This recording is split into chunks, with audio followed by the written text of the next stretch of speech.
Ambassador Kyung-ho stood at the main window of the Terran ship Aurora's Dream, watching the stars dance in the endless black of space. His heart beat faster than usual. Today would change everything for humanity. Today they would meet their first alien species. The ship was small compared to the massive vessels Earth used for military operations.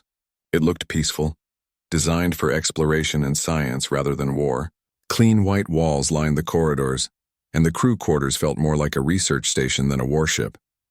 Everything about the Aurora's Dream spoke of humanity's desire for peaceful contact with other intelligent life. "Ambassador, we're getting a signal from the alien vessel," called Dr. Hana from her station. She was the ship's language expert, a brilliant woman who had spent years learning how to communicate with species they had never met. Her fingers moved quickly across her computer screen, analyzing the incoming transmission. "What does it say?" Kyung-ho asked, walking over to her station. His diplomatic training had prepared him for this moment, but nothing could truly ready someone for first contact with an alien civilization. "It's mathematical at first, like we expected," Hana explained. "Basic number sequences showing they understand logic and science." But then, she paused, her eyes growing wide. "They're sending language patterns.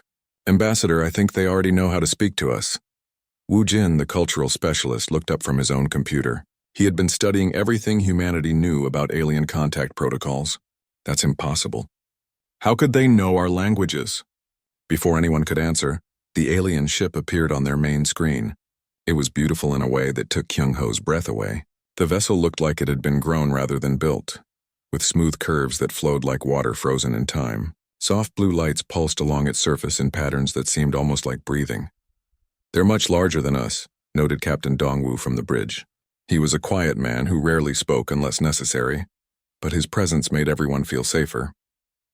"Their ship is at least 5 times the size of ours." The communication system crackled to life and a voice filled the bridge.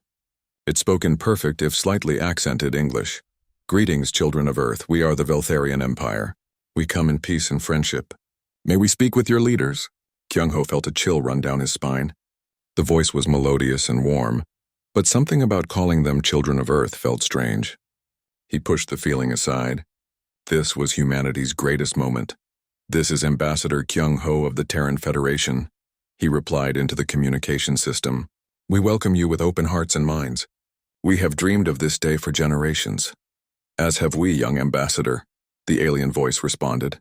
"I am Ambassador Thexnala of the Veltharian Diplomatic Corps. Our people have watched your species grow and develop. You have achieved much in such a short time." The way they spoke made it sound like humanity were children being praised by adults. Kyung-ho wondered how long the Veltharians had been watching Earth, but he decided not to ask. There would be time for such questions later. "Would you honor us by allowing a small delegation to visit your vessel?" Thexnala continued. "We bring gifts of friendship and hope to learn more about your fascinating culture." Kyung-ho looked around the bridge. Everyone nodded their agreement. This was what they had come for. "Of course," Kyung-ho replied. "We would be honored to host you aboard the Aurora's Dream." 2 hours later, the airlock opened with a soft hiss. Kyung-ho stood with his team, wearing their best diplomatic uniforms. Dr. Hana carried a portable translation device, though it seemed they might not need it. Wu Jin held a case containing gifts from Earth, music, art, and literature that represented the best of human culture. The first alien to step through the airlock was unlike anything they had imagined. Ambassador Thexnala was tall and graceful, with skin that seemed to shimmer between blue and green like the surface of a deep ocean. Her large eyes held an ancient wisdom, and when she moved it was with the fluid grace of someone who had lived underwater. She wore robes that seemed to be made of living water, flowing and changing color as she walked. "Ambassador Kyung-ho," she said, her voice even more beautiful in person, "the honor is ours." She extended a hand that had long, elegant fingers with what looked like small webs between them. Kyung-ho shook her hand carefully. Her skin was cool and smooth, and he could feel a slight electric tingle at the contact. "Welcome aboard our ship, Ambassador Thexnala. This is Dr. Hana, our linguistic specialist, and Wu Jin, our cultural attaché." 2 more Veltharians entered behind their ambassador. They were similar in appearance but wore different colored robes. Thexnala introduced them as her scientific advisor, Nixara, and her security chief, Velthex. "Your ship is quaint," Velthex said, looking around the simple corridors of the Aurora's dream. There was something in his tone that made Kyung-ho feel defensive, but he pushed the feeling away.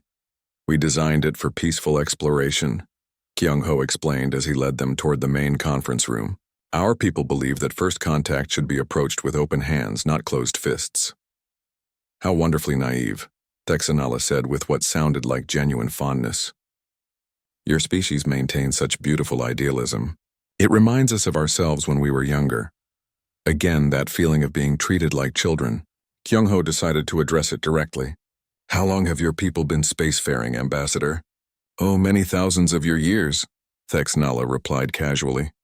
We achieved interstellar travel when your ancestors were still discovering agriculture. But please do not let that make you feel inferior. Every species develops at its own pace. In the conference room, both delegations sat across from each other at a simple metal table.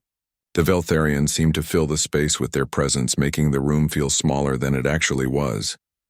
We have brought gifts, Wu Jin said, opening his case. He pulled out a small device that began playing classical music. Bach's Brandenburg Concerto No. 2.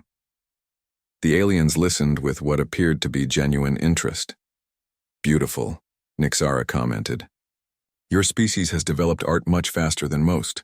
Usually primitive civilizations focus only on survival and basic technology.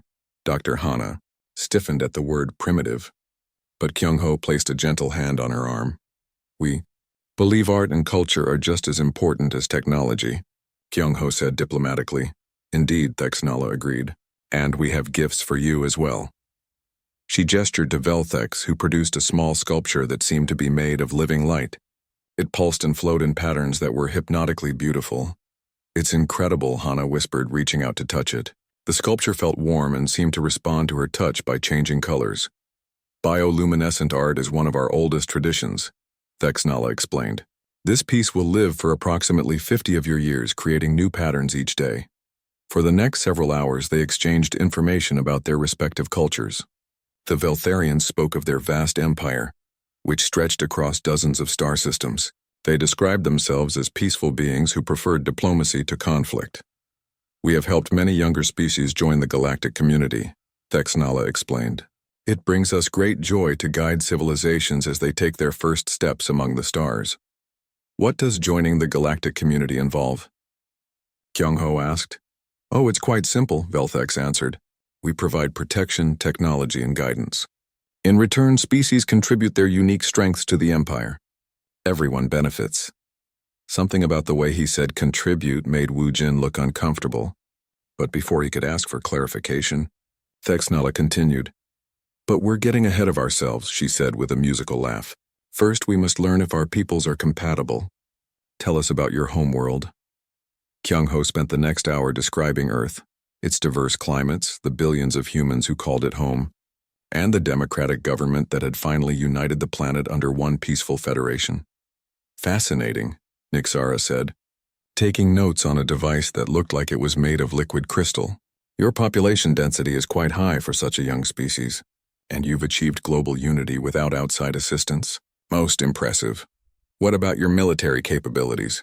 Velthex asked suddenly. Surely a unified world government maintains some form of defense forces. The question caught Kyung-ho off guard.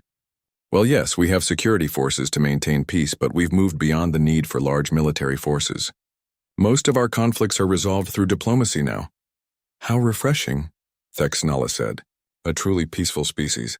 Such beings are rare in the galaxy. The meeting continued for several more hours. The Veltharians asked detailed questions about Earth's resources, population centers, and technological capabilities. They seemed particularly interested in humanity's industrial capacity and the location of their major cities. You understand? We must file complete reports with our government, Texanala explained when Hana questioned the detailed nature of their inquiries. The Veltharian Empire takes great care in evaluating potential new members of the galactic community. As the day drew to a close, both sides agreed to continue their discussions the following day. The Veltharians would return to their ship to send reports to their government, while the humans would. Dr. Hana woke up earlier than usual, her mind still buzzing with excitement from the previous day's historic meeting. She had spent years preparing for first contact, but nothing could have prepared her for the reality of speaking with beings from another world. The Veltharians were fascinating, and their language was unlike anything she had studied. She made her way to the communications center, where she had set up her equipment to analyze the alien transmissions. As the ship's linguistic specialist, it was her job to make sure nothing was lost in translation between the two species. She wanted to be perfect when the negotiations continued today, but as she began reviewing the recorded conversations from yesterday, she noticed something strange. Her equipment had been automatically recording all electromagnetic signals from the Veltharian ship, not just their direct communications. That was normal procedure. It helped her understand the full context of their language and communication patterns. What wasn't normal was what she found buried in those signals. Hidden beneath the friendly diplomatic chatter, the Veltharians had been transmitting detailed technical data. Hana's computer had automatically decoded the signals, and what she saw made her blood run cold. Complete structural blueprints of the Aurora's dream. Detailed analyses of their hull composition, power systems, and defensive capabilities.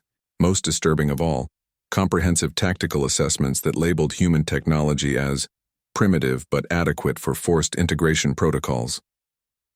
This can't be right, Hana whispered to herself, double-checking her translation software. But the more she looked at the data, the clearer it became. The Veltharians hadn't just been scanning their ship. They had been preparing for war. She quickly gathered all the data and ran to find Wu Jin. She found him in his quarters, reviewing cultural notes from yesterday's meeting. Wu Jin, you need to see this, she said urgently, showing him her tablet with the translated data. His face grew pale as he read through the technical assessments. Are you sure about this translation? I've checked it 3 times, Hana replied. They've been sending detailed intelligence about our ship to someone else. Look at this, they're calling it a target assessment for integration fleet arrival. Wu Jin grabbed his own equipment and began cross-referencing the Veltharian transmissions with his cultural database. Hana, I think I know what integration means in their context. He pulled up historical data that humanity had gathered about various alien civilizations through deep space telescopy and radio signals. Look at this pattern.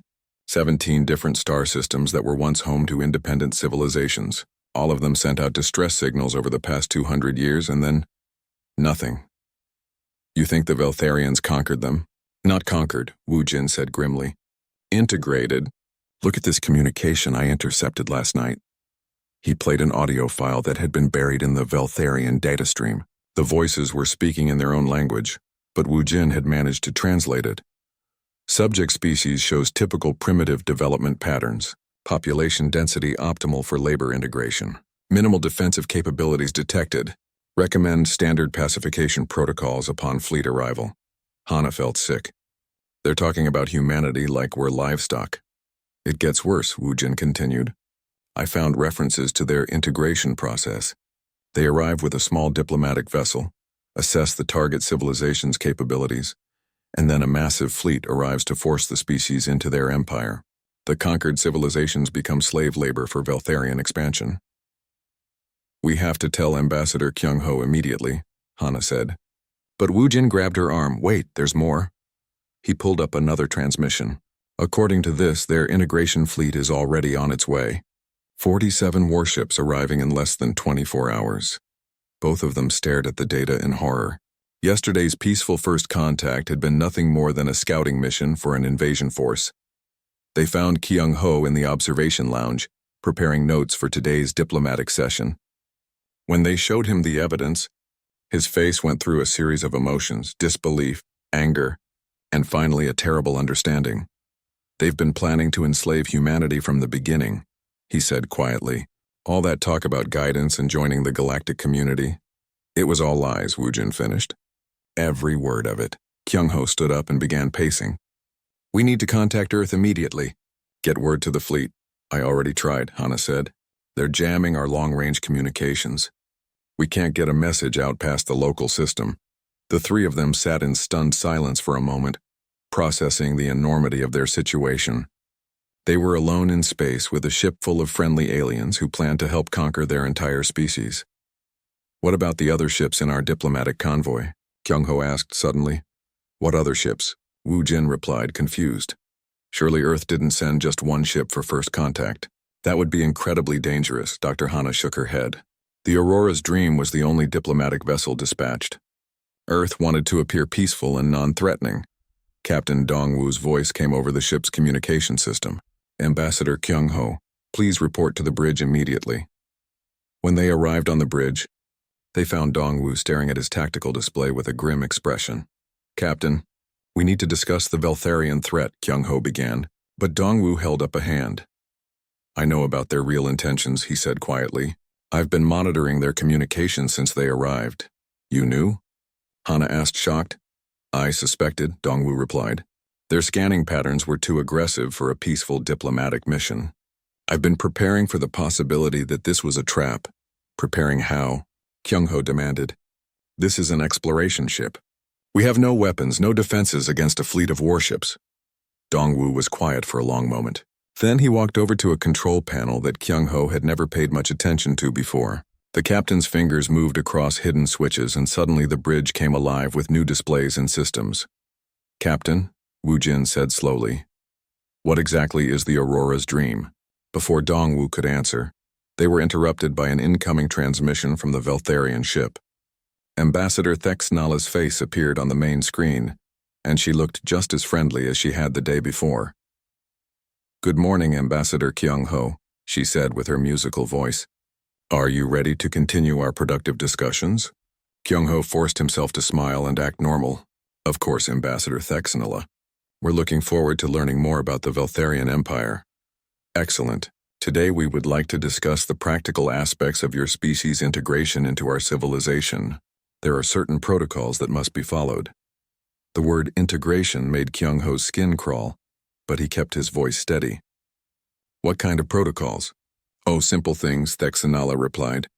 Population surveys, resource assessments, the establishment of administrative centers on your homeworld. Nothing that should concern you. Administrative centers. They were talking about setting up occupation headquarters on Earth. That sounds comprehensive, Kyung-ho said carefully. When would these protocols begin? Very soon, Thexnala said with a smile that no longer looked friendly. Our administrative fleet will arrive within the day to begin the integration process. I'm sure your people will cooperate fully. And if they don't? The question slipped out before Kyung-ho could stop himself. Thexnala's expression didn't change, but something cold flickered in her large eyes. Oh, but they will, Ambassador. Resistance is always futile when faced with superior technology and overwhelming force. The 17 species we've previously integrated all came to understand this eventually. 17 species? Kyung-ho repeated. Yes, we've had great success bringing younger civilizations into our empire. They always struggle at first, but they eventually see the benefits of Veltharian guidance. Your species will be no different. The transmission ended, leaving the bridge in stunned silence. She didn't even try to hide their intentions, Hana whispered. They think we're so helpless that honesty doesn't matter. Wu Jin was studying the communication logs. Look at this transmission they sent right after talking to us. It's in their military code. But I can translate the basic message, targets confirmed pacified. Integration fleet cleared for arrival. Expect minimal resistance. Kyung-ho turned to Captain Dongwu. Captain, I need to know exactly what kind of ship this really is. Our lives, and possibly our entire species, depend on it. Dongwu looked around the bridge at his crew, then back at the ambassador. The Aurora's Dream is not an exploration vessel, he said quietly. It's a prototype stealth warship equipped with experimental technology that we've been testing for the past 5 years. What kind of technology? Hana asked. Adaptive camouflage systems that can make us appear to be almost any type of vessel, Boram said, speaking up from her engineering station. Right now we're disguised as a peaceful exploration ship, but underneath this projection, we're actually the heavy cruiser Soul's Vengeance. Kyung-ho felt like the deck was spinning beneath his feet. You mean this whole diplomatic mission was a lie? Not entirely, Dongwu replied. Your diplomatic credentials are real, and Earth genuinely hoped for peaceful contact. But after monitoring the next few hours passed in a blur of revelation and preparation. Captain Dongwu had gathered the senior staff in what Kyung-ho had thought was a simple conference room, but which now revealed itself to be a sophisticated command center. Hidden panels had opened to reveal tactical displays, weapon status monitors and communication arrays that certainly didn't belong on a peaceful exploration vessel. "Before we go any further," Kyung-ho said, trying to process everything he had learned, "I need to understand exactly what kind of situation we're in." "Captain, you said we've been monitoring alien communications for 50 years. Dongwoo nodded and activated a holographic display that showed a three-dimensional map of nearby star systems. It started with deep space radio telescopes picking up structured signals from beyond our solar system. At first, we thought we had found proof of intelligent life. We were excited. Dr. Hana leaned forward, fascinated despite their dire circumstances. But it wasn't good news. "Not exactly," Boram said from her position at what looked like an engineering console but was clearly much more sophisticated than anything on a research ship. "The first signals we decoded were distress calls. Civilizations under attack, pleading for help that never came." The holographic display began showing red markers appearing and disappearing across different star systems.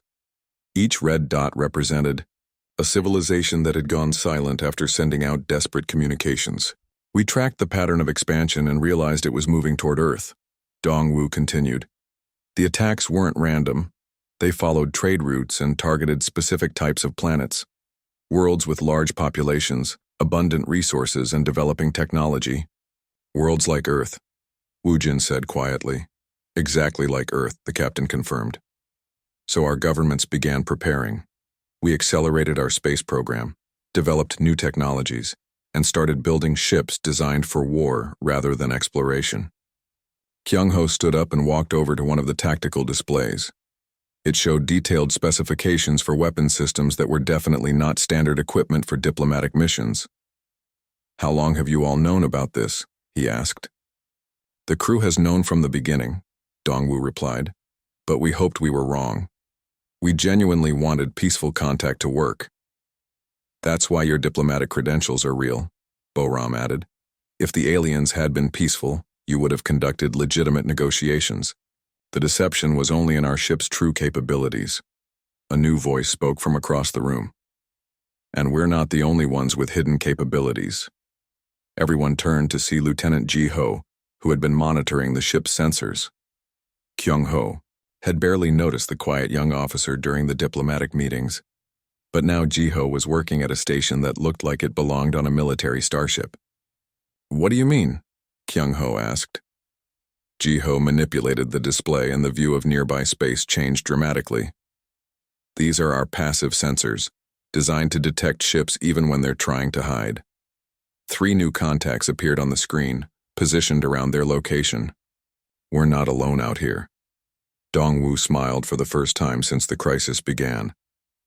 "Allow me to introduce the rest of our diplomatic convoy, the Busan's Fury, Inchin's Pride, and Daigu's Thunder."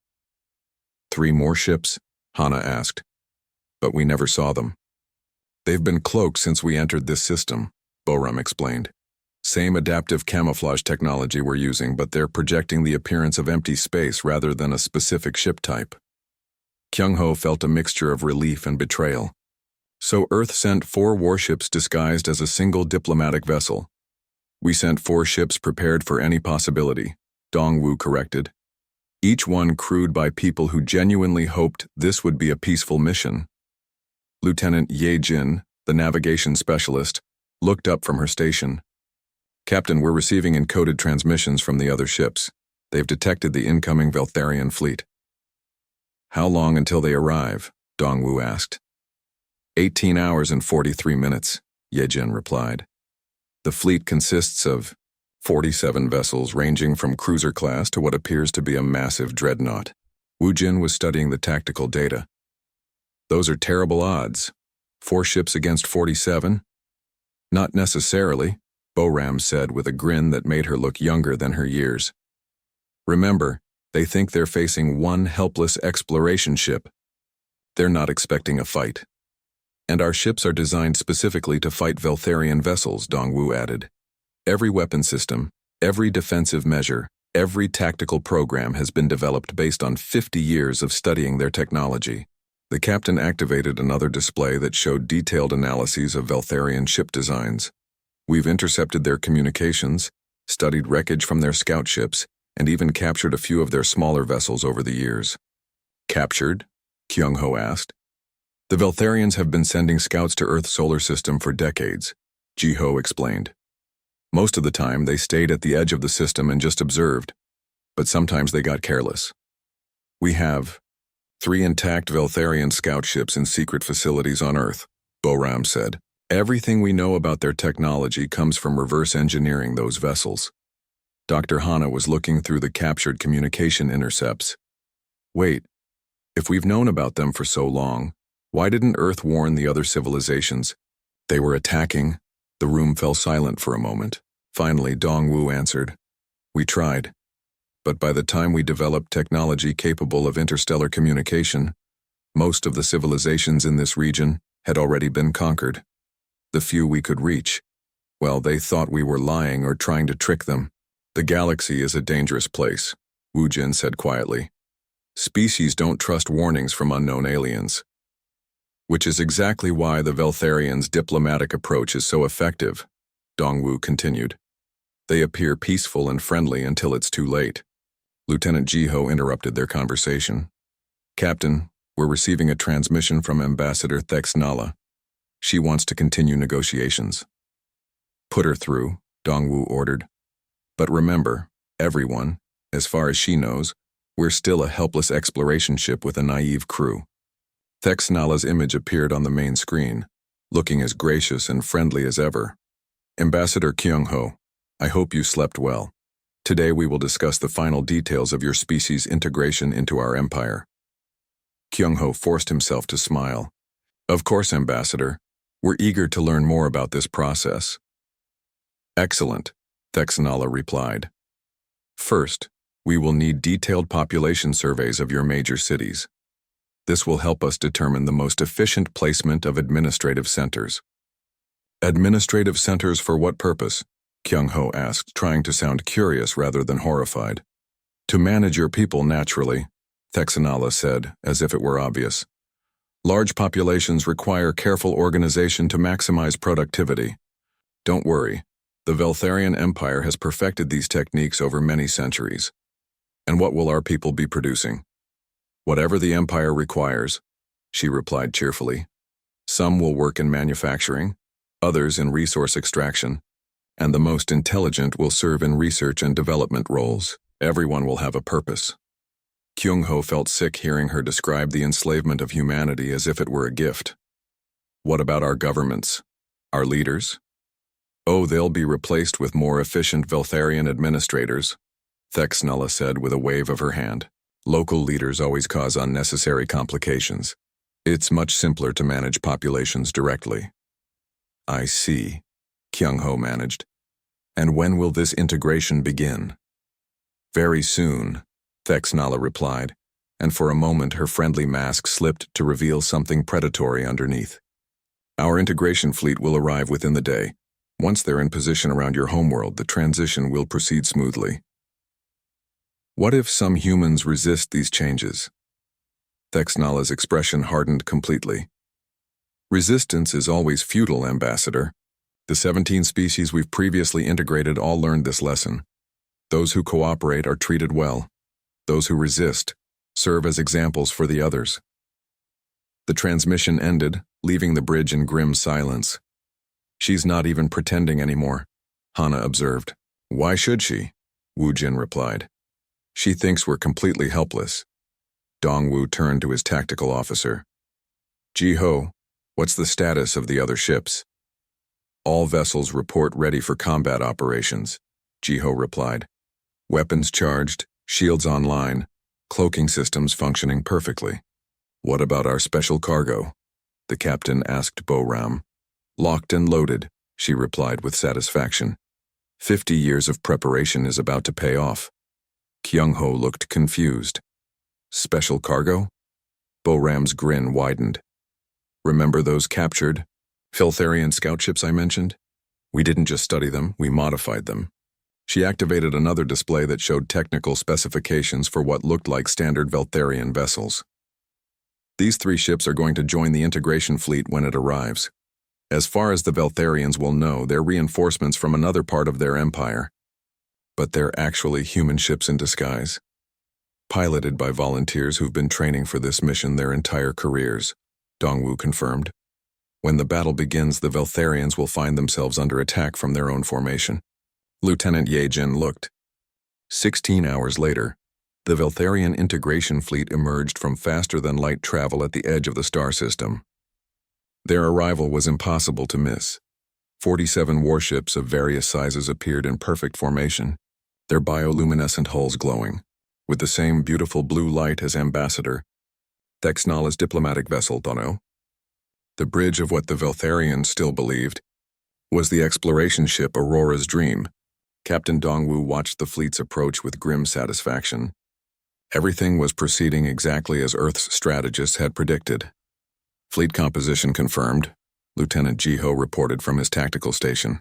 32 cruiser-class vessels, 14 heavy destroyers, and 1 massive dreadnought flagship. The flagship is nearly 3 kilometers long, Lieutenant Yejin added from sensors. It's bigger than anything we expected. Ambassador Kyung-ho, who had spent the past day learning the true nature of his mission, studied the tactical display with new understanding. How do 4 ships fight something like that?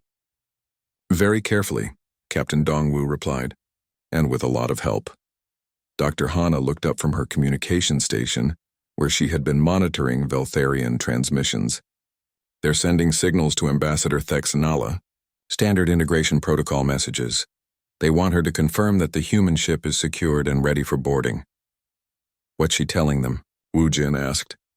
That everything is proceeding perfectly, Hana replied. The humans are cooperative and pose no threat. The integration can begin immediately. Boram laughed from her engineering station. If only she knew what was about to happen. Through the main viewing screen, they could see the Veltharian diplomatic ship moving toward their position. Behind it, the massive integration fleet was advancing in a formation designed to intimidate any planet they approached. Captain, Jiho said suddenly, I'm detecting 3 new contacts joining the Veltharian fleet. They appear to be Veltharian reinforcement vessels. Dongwu smiled. Right on schedule. Those are our modified scout ships taking their positions. The 3 captured and converted Veltharian vessels moved smoothly into the enemy formation, their disguised human crews expertly mimicking Veltharian flight patterns.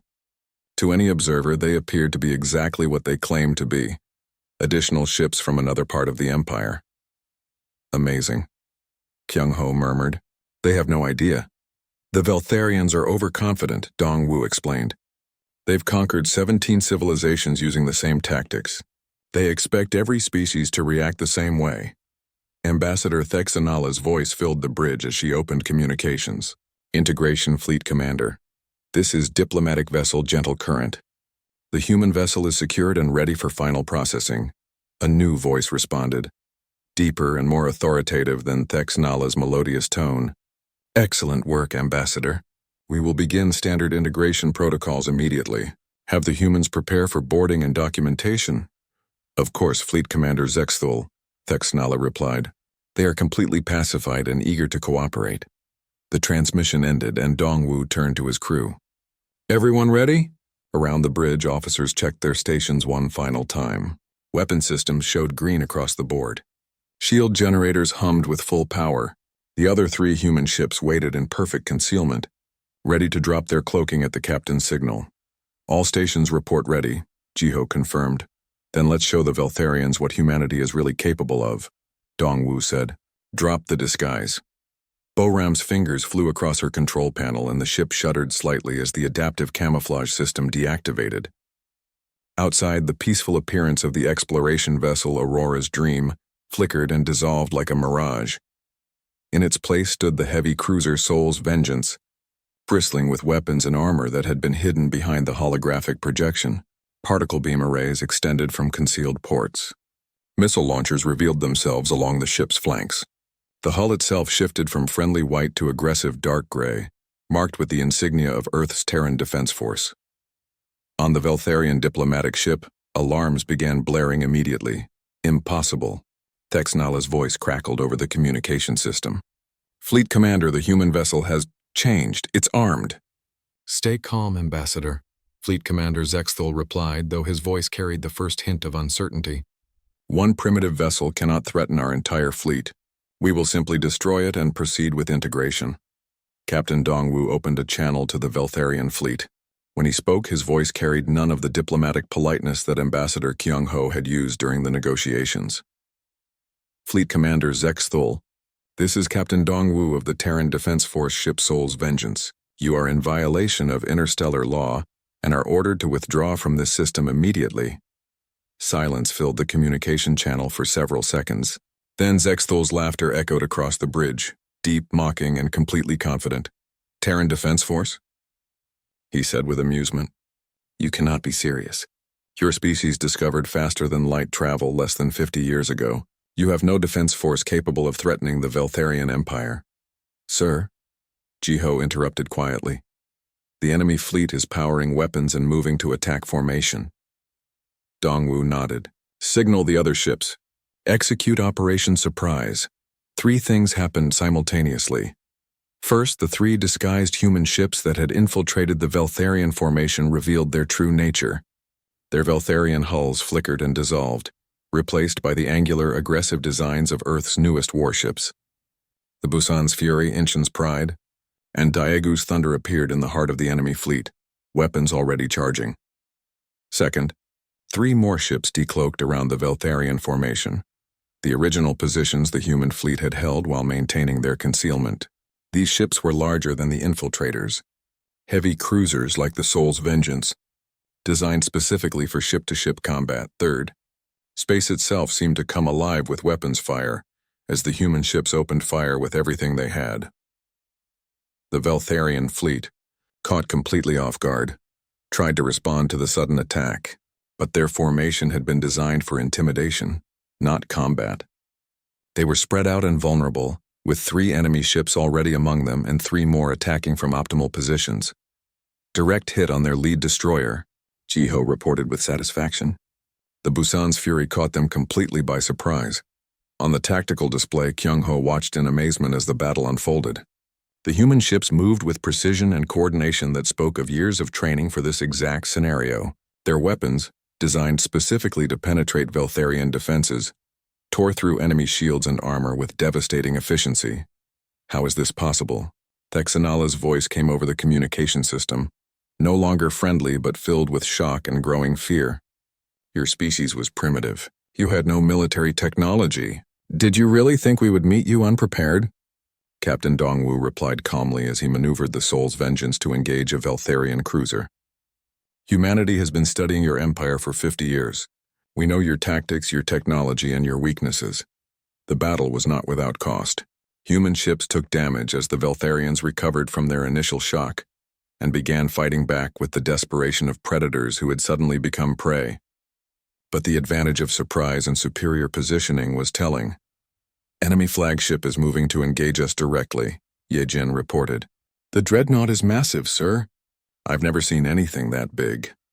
The Veltharian flagship Eternal Dominion was indeed an impressive sight. 3 kilometers of bioluminescent hull bristling with weapons. It had been designed to cow entire planets into submission through sheer intimidation. Now it turned its attention to the human ship that had dared to challenge the Empire's might. All power to forward shields, Dongwu ordered. We're going to test whether our new armor can stand up to their biggest guns. The dreadnought's main weapons fired, massive beams of energy that could have cracked a moon. They struck the Soul's Vengeance with tremendous force, but the ship's shields held. More importantly, the armor beneath the shields had been designed based on 50 years of studying Veltharian technology. Shields down to 60%, Boram reported. But the hull is intact. Their weapons are powerful, but not more powerful than we expected. Return fire, Dongwu ordered. Target their main weapon systems. The Soul's Vengeance responded with its own arsenal. Weapons designed not for intimidation but for maximum efficiency against Veltharian vessels. Particle beams lanced out, followed by missiles that had been programmed with detailed knowledge of enemy ship designs.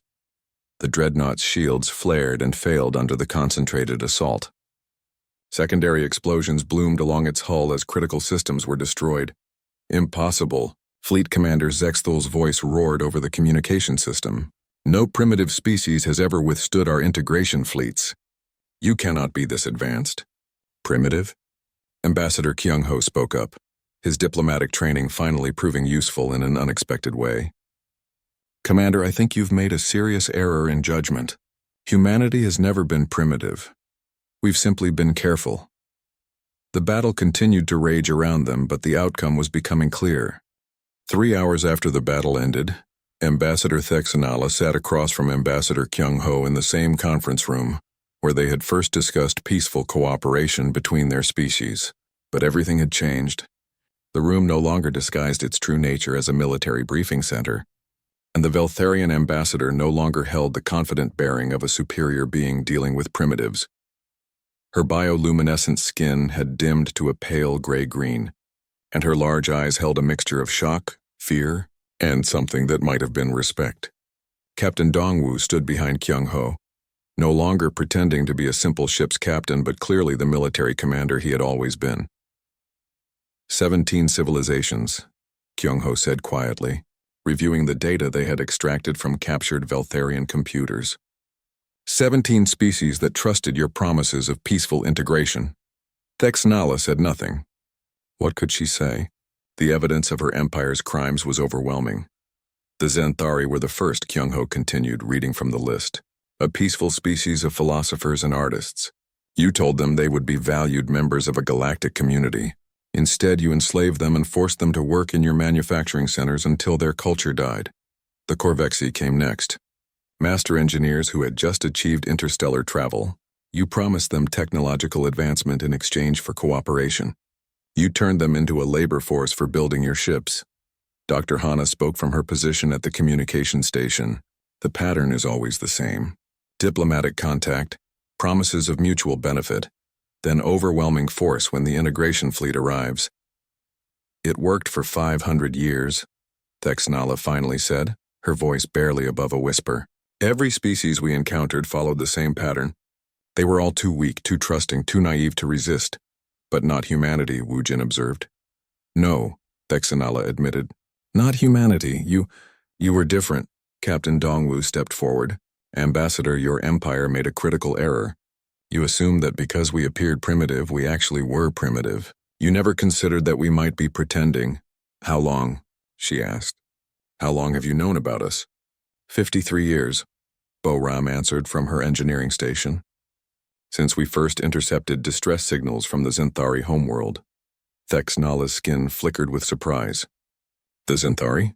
But they were conquered over 2 centuries ago. Radio waves travel at the speed of light, Dr. Hana explained.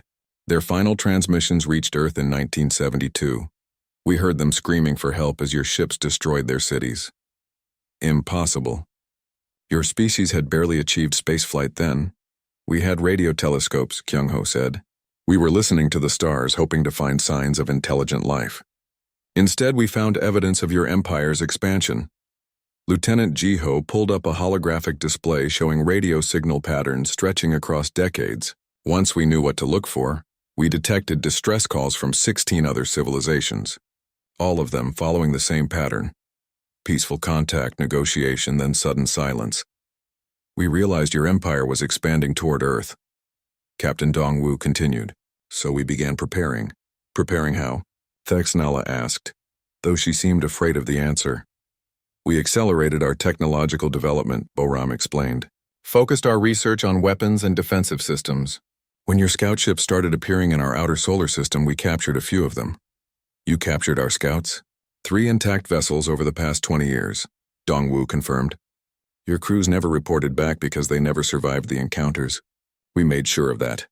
Thexanala's skin darkened with what might have been grief. Those crews had families. So did the billions of beings your empire enslaved, Kyung-ho replied without sympathy. We studied your technology, learned your language, and analyzed your tactics. When you finally made official contact, we were ready. The Veltharian ambassador was quiet for a long moment, processing the enormity of what she was hearing. Your entire diplomatic mission was a deception. Not entirely, Kyung-ho said. We genuinely hoped for peaceful contact. If you had approached us as equals seeking mutual cooperation, things would have been very different. But you came as conquerors, Captain Dongwu added. So we responded as defenders. Lieutenant Ye-jin looked up from her navigation station. Captain, we're receiving a transmission from Earth. Fleet Admiral Kim Sun wants a status report. Tell the Admiral that Operation Surprise was a complete success, Dongwu replied. The Veltharian integration fleet has been defeated, and we're beginning negotiations with the surviving diplomatic personnel. Thexnala's head snapped up. There are more of your ships coming? Ambassador, Kyung-ho said with a slight smile. Did you really think 4 ships represented humanity's entire space force? We've been building a fleet for 50 years. How many ships do you have? She whispered. Captain Dongwu considered the question. Enough! The communication system activated and Fleet Admiral Kim Sun's voice filled the room. Captain Dongwu, this is Admiral Kim Sun. Congratulations on a successful mission. What's the status of the Veltharian representative? She's alive and cooperative, Admiral. I believe she's beginning to understand the new situation. Excellent. Patch me through to her. Dongwu nodded to Dr. Hana, who established the connection. Admiral Kim Sun's image appeared on the main screen. An older woman with steel-gray hair and eyes that had seen too much war. Ambassador Thexnala, the Admiral said formally. I am Fleet Admiral Kim Sun of the Terran Defense Force. I have a message for your Empire. Thexnala struggled to compose herself. I am listening, Admiral.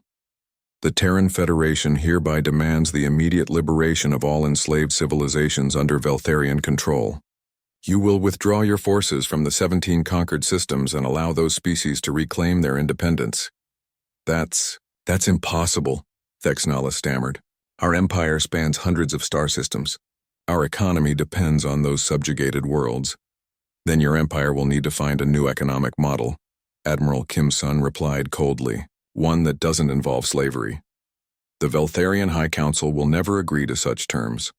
Then the Veltharian High Council will find itself at war with humanity, the Admiral said simply. And as today's battle demonstrated, that would not end well for your empire. Thexnala looked around the room at the humans who had so thoroughly outmaneuvered her entire civilization. You're serious? You would actually fight our entire empire to free species you've never even met? Yes, Kyung-ho said without hesitation, because that's what civilized beings do. They protect those who cannot protect themselves. Your empire has grown fat and lazy conquering defenseless civilizations, Captain Dongwu added. You've forgotten how to fight against equals. We haven't. Admiral Kim Sun continued from the main screen. You have 72 hours to return to your empire and present our terms to your High Council. Their response will determine whether this ends with peaceful liberation or total war. And if I refuse to carry this message, then you'll remain as our guest while we send the message ourselves, the Admiral replied. With a fleet of warships to deliver it personally, Thexnala was quiet for several minutes, clearly weighing her options. Finally, she spoke. I will carry your message to the High Council, but I cannot guarantee they will accept your terms. We don't expect them to, Admiral Kim Sun admitted. Empires built on slavery rarely give up their power willingly, but we wanted to give them the chance. What happens if they refuse? Captain Dongwu answered.